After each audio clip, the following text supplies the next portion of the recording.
Hello friends, welcome back to today's channel, and in this channel we are going to have a discussion. In today's video we are going to have a discussion on an issue of shares other than cash, and we are going to make the video like this every day. So आप भी अपने friends को ऐसी video share करें, channel की link share करें, description में link दी गई है ताकि आपके फ्रेंड्स की भी क्वेरी आपके साथ साथ सॉल्व हो.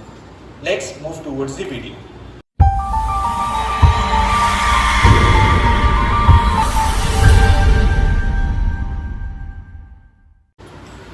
So in this video we are going to have a discussion on issue of shares other than cash.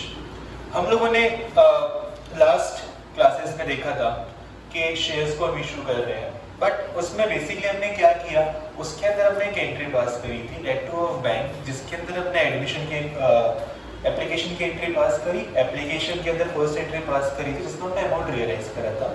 Entry थी bank account debit to share application, right. उसके बाद हमने एप्लीकेशन में यही समझा था कि जब भी एप्लीकेशन होती है तो it is the case where the first amount is realised then the amount is due, right. उसके बाद नेक्स्ट कॉल्स में हर कॉल में पहले अमाउंट ड्यू होता है देन रियलाइज होता है, राइट. अब यहाँ पर बात हो रही है कि अपार्ट फ्रॉम बैंक अगर आपको शेयर इशू करना है तो हम क्या करेंगे. So this topic we are going to discuss about the issue of shares other than cash. कि अब अगर हम कैश के अलावा शेयर्स को इशू करते हैं तो क्या प्रोसेस उसका होता है, right.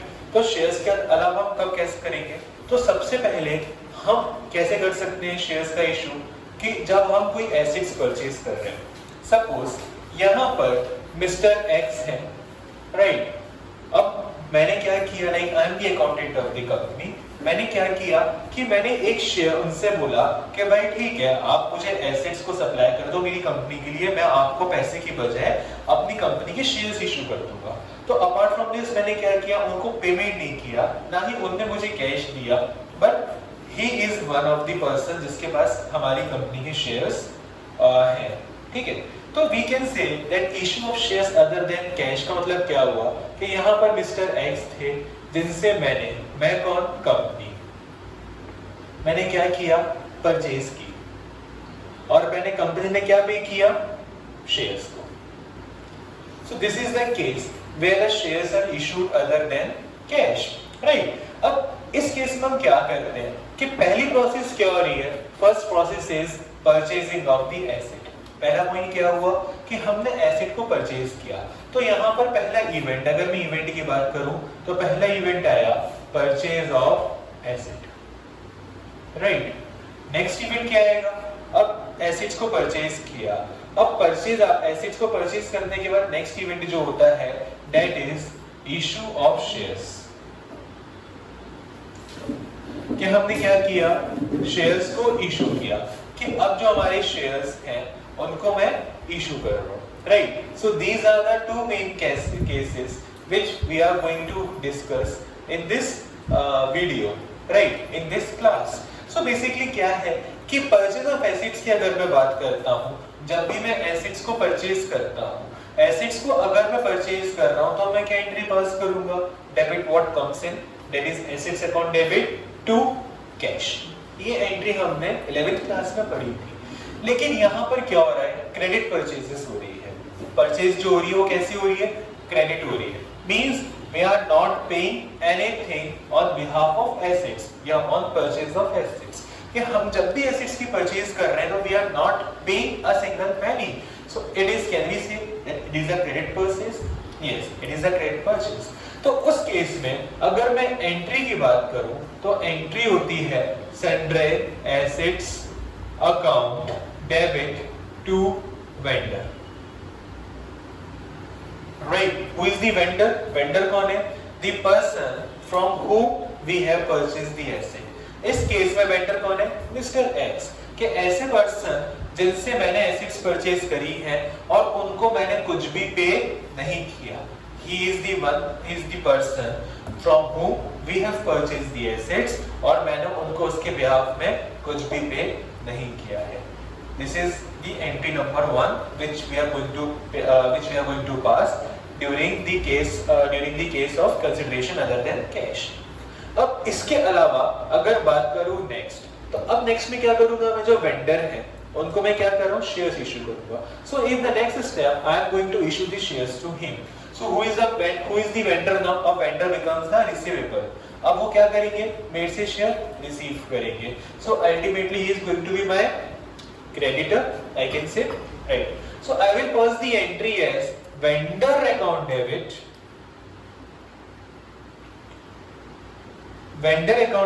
to share capital. Sorry, vendor account debit to share capital. This entry I am going to pass, right? So अब क्या हुआ, ये वाला केस समझ में आया. केस 1 में हम नहीं आया समझ में. देखो केस 1 में हमने क्या किया, परचेज ऑफ एसेट्स की बात करी. यहाँ पर हमने एसेट्स को परचेज किया और हमने एसेट्स परचेज करे हैं. तो एसेट्स जब भी हम परचेज करते हैं, 11th का रिकॉल करो केस, क्या एंट्री पास करते हैं, बताओ.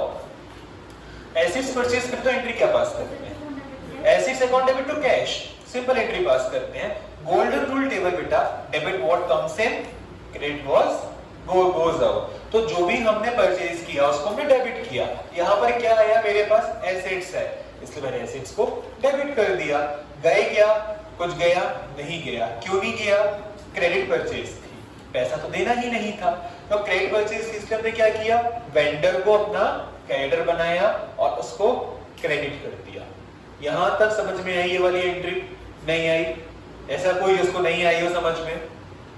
आ गई है सब, राइट. अब नेक्स्ट स्टेप पे आता हूं कि now it is the consideration other than cash, कि अब मुझे उसको कैश पे नहीं करना था, मुझे कैश पे करना ही नहीं था. मुझे क्या करना था, शेयर्स इशू करने थे. मेरी उनसे टाई अप यही था, बात यही हुई थी कि I am going to give my the shares of my company और आप मुझे क्या देंगे, क्या देंगे, एसेट्स देंगे. तो मैंने उनको पैसे की बजाय क्या दे दिए, अपने शेयर्स दे दिए. तो अब वो कौन हो गए, मेरी कंपनी के लिए मैंने उनको डेबिट कर दिया. तो vendor account debit to share capital, कि अब वो मेरी कंपनी के शेयर होल्डर हो गए. अब समझ में आया या नहीं आया, आ गया, कोई डाउट? अब देखो यहां पर भी केस बन जाता है.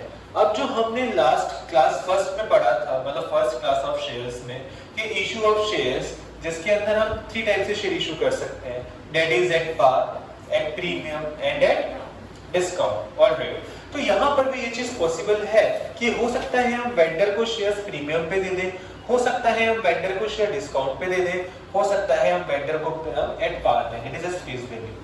तो दिस इज आल्सो पॉसिबल. तो एंट्री उस अकॉर्डिंग क्या हो जाती है, एग्जिस्ट हो जाती है. जैसे यहाँ पर मैं बात करता हूँ, अगर सपोज करो कि शेयर जो एसेट्स मैंने परचेज करी, it has more value than the actual face value of the share of my company. Let's suppose कि मैंने जो एसेट्स परचेज करी थी, वो एसेट्स की वैल्यू में लेके चलता हूँ 10,000 rupees. So now how much amount I have to give it to the vendor, 10,000. But I am going to issue what, I am going to issue the shares. मैं shares issue करूंगा. और अगर मैं shares issue यहाँ पर करता हूँ, अब मैंने देखा कि यार शेयर्स की वैल्यू तो एक्चुअली में मशीन की वैल्यू से कम है. अब मैं क्या करूं, क्या करूंगा, I am going to give the share, क्या करूंगा, डिस्काउंट दे सकता हूं कि सर मेरे शेयर्स की वैल्यू कम है, आपकी मशीन ज्यादा है, तो ऐसा करते हैं अपन उसमें एडजस्टमेंट कर देते हैं. एडजस्टमेंट कैसे करेंगे, लेट्स से कि शेयर की वैल्यू 9,000 रुपीस है, तो मुझे कितना ऐड करना पड़ेगा, 1,000 रुपए. सो अब now what I will do is कि मैं उनको बोलूंगा कि सर मैं आपको शेयर प्रीमियम पे दे रहा हूँ, मैं दे 10,000 के शेयर से रहा हूँ, लेकिन यहाँ पर क्या आ गया, प्रीमियम आ गया. तो now we are going to entry a securities in premium में यहाँ पर क्रेडिट हो जाएगा 1,000 रुपीस से 9,000 रुपीस की शेयर कैपिटल. अल्टीमेटली क्या समझ में आया कि in any case possible we are not going to disturb the share capital. हम किसी भी केस के अंदर शेयर कैपिटल को डिस्टर्ब नहीं कर सकते. अब बताओ समझ में आया या नहीं आया, नहीं आया, आ गया बेटा, आप लोग को आ गया सबको समझ में. सो this is the case of consideration issue of shares other than cash, कि हमने बिना कैश दिए किसी को अपने शेयर्स को इशू कर दिया. अब बात आती है कि सर एग्जाम्स में क्वेश्चंस कैसे आएंगे। बी, इस साल हमारा एमसीक्यू फॉर्मेट है, तो एमसीक्यू फॉर्मेट में वो क्या कर सकते हैं, एंट्रीज दे देंगे, हो सकता है एंट्रीज दे दें और आपसे बोले वैल्यूज फिल करो। एबीसीडी लिख दिया, यहाँ पर सपोज 3 है, एबीसी लिख दिया, तीनों की एंट्रीज वैल्यूज फिल आउट करो, चूज करो, right. Another thing, dash account debit to share capital to securities premium. अब आपको बताना है कि भाई इस फिलअप में क्या आने वाला है। एक केस ये भी हो जाता है। एक केस आता है कि एंट्री के अंदर की डेबिट किस में होने वाला है, क्रेडिट किस में होने वाला है। तो this is another case we are going to have in this question, right. So उसकी मैं वर्कशीट्स पूरी शेयर कर दूंगा आप लोगों के साथ, तो उसमें कोई दिक्कत नहीं है। जो हम लोग वर्कशीट्स करेंगे उसमें लगभग सारे क्वेश्चंस आपको मिल जाएंगे जो प्रोबेबल क्वेश्चंस होंगे इस चैप्टर से एग्जाम्स में आने के लिए, राइट।